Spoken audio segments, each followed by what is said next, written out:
Hi, I'm Steve. Back here with our series with Dr. Nario. Hi, Doctor. Hi, good afternoon, Steve. So this is a good topic. Nitric oxide. Now, hmm I've noticed that, because I read these pre-workout labels and citrulline and that's the one common ingredient that is in all these pre-workout programs or pre-workout formulas. So what is nitric oxide? Well, nitric oxide is a gas, basically. It's a one atom of nitrogen bonded to one atom of oxygen. So they're together. And then this is known as the miracle molecule. Why is that? For the reason that it actually had received the Nobel Prize in 1998 for the discovery of how the nitric oxide can actually help our cardiovascular system. The nitric oxide molecule actually signals our blood vessels to relax, thus dilating the arteries and increasing the circulation in our system, making it essential, meaning you actually have nitric oxide, you have more nutrient delivery and also oxygenation of the tissues. And it also carries messages to the cellular level because of it being a gas, it can move through different areas of your system without any problems. And it's also abundant in the body. And this is more prominent with the younger population. But as we get older, it also gets depleted and it's also very unstable. That's why it needs to be replenished in some way through an external source. And it's also a good support for a healthy endothelial lining. And this is the lining inside of our arteries that actually produces more nitric oxide for us. So when we intake more nitric oxide, we help the sources of nitric oxide in our system to reciprocate and produce more. Is nitric oxide something you can take directly, or do you need it through citrulline or arginine, or can you just take nitric oxide? Nitric oxide can actually be taken directly. So that is one thing that we're going to be discussing a little bit later, the sources of nitric oxide. But right now, as you mentioned when we started this talk about supplements containing citrulline and arginine. So these are precursors of nitric oxide, but you always have to remember that we need a key or a key enzyme to activate citrulline and arginine to turn into direct nitric oxide. But when you take nitric oxide directly, that's it, and you can use that directly. But with those two that you just mentioned, they need to be processed in order for us to produce the actual nitric oxide. Okay, so when should we use nitric oxide? When should we use it? Good question, Steve.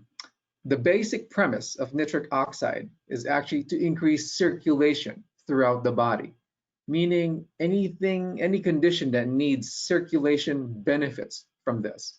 May it be a normal condition or in a healthy state, or may it be in an illness state. So illness, the most common uses for this would be high blood pressure. If you think about it, high blood pressure comes from that high of a pressure going inside your blood vessels because it's tight. But once nitric oxide gets into that specific blood vessel, it opens up and thus delivering more blood to specific organs. This goes along with other conditions such as neuropathy, numbness and tingling, peripheral vascular disease, wherein there's less blood distribution to your lower extremities or even your hands, heart attacks and strokes, and for men, erectile dysfunction. Another function that is very prominent, especially in our practice, is to reduce inflammation. Nitric oxide, as I mentioned a while ago, is very gaseous and it just moves to every specific area. It lowers the inflammation in muscles. That's why when you have pain, when you have injury, it's very helpful. And as you mentioned a while ago, in pre-workouts, these are pretty good supplements for athletes. Why? Because it's improving the circulation, thus removing the lactic acid more from the recovering muscle, and also enhances endurance, thus delivering nutrients and oxygen to the areas of the body that needs it during exercise. And also it's a good detoxifier. It carries away toxins. As we all know, when you increase blood flow, there's more blood that takes away toxins from a specific organ. Okay, so What would cause nitric oxide levels to drop? Can that happen? What would cause that? Yeah, there are different factors for that. One, a major one really is age. At the age of 40, about half of our nitric oxide becomes almost 50% compared to our 20-year-old level. So it declines as we age. And also the sad thing about this is the difference in gender. Women lose more. They lose more than 50% when they get to at least 50 years old. A big reason for that is the hormone changes, or menopause as we call it. And also, we also have that loss of inability to utilize arginine and citrulline to convert it to nitric oxide because of the enzyme that I mentioned to you. It's called nitric oxide synthase that also lowers down with age. And another one would be our diet.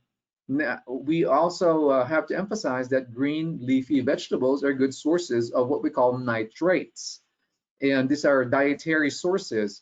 The thing here is when you take in nitrates, it actually converts into nitrites through our oral bacteria in the mouth. And lastly, exercise, the most potent stimulator of nitric oxide. It signals the body to make more, and also the enzyme that I mentioned to you about a while ago. And when you stop exercising, the enzymes lessen, thus less production of nitric oxide and making our blood vessels dysfunctional. So in what situation would it be important for us to get this? Is there certain conditions, or when would we need this? Well, yeah, different situations would be, as I mentioned a while ago, when somebody's ill. And the thing here is, again, I don't want to compartmentalize for only the sick patients, but also for healthy individuals. For myself, I take it regularly just for brain functioning, cardiovascular support. And there's a way on how you can know what your levels are. The levels are easily assessed when you use a test strip, as we call it. It's a nitric oxide test strip, and it shows the bioconversion of nitric oxide or nitrates into nitrites by your oral bacteria. And also other reasons mentioned a while ago, anybody who's aging, anybody who's deceased, or just athletes who just wants to assess it can definitely get those levels easy. Okay, so how do we do that? How do we raise nitric oxide in our bodies? How do we do that? How do we do it naturally? What's a good way to do it? Yeah, that's well, this is something that's I'm going to give you some unknown or not famous information about nitric oxide. Well, number one, the bigger problem that we use right now is called antiseptic mouthwash.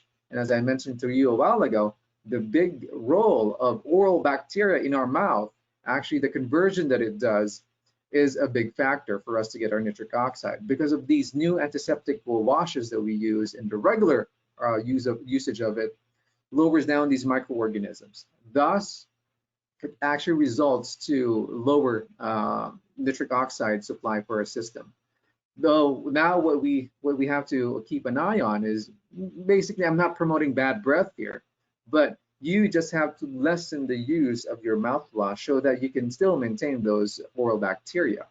Another one would be resuming exercise. So now being in quarantine, everybody has an excuse not to exercise, but get out of that couch and move around so that the nitric oxide enzyme will be more active to stimulate more nitric oxide formation.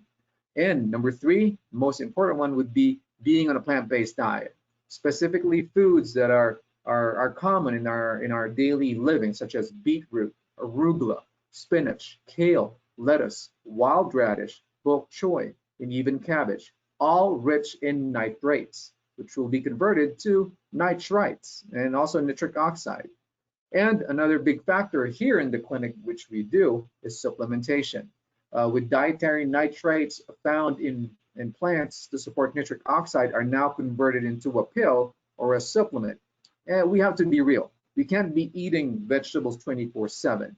That's why we supply our patients with supplementation instead. And there are different types of supplementation in terms of the level that a person needs. And that's when we come in and assess the patient which ones they need.